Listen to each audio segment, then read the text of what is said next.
Alright guys, so this is the results. Amber delete. This is going to be about my 12th set I've done already. It turned out great. So we remove and replace that reflector there and the bottom turn signal one on both.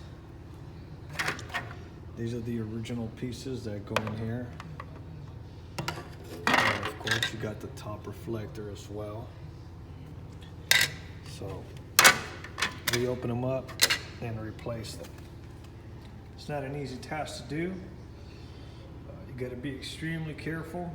These are super expensive lights. You don't want to damage them at all.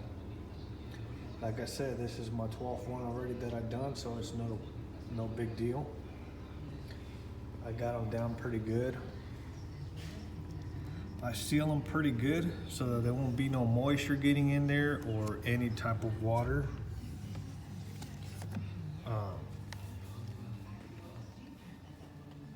Lately they've been pretty good and I haven't had any complaints about them. So there they are.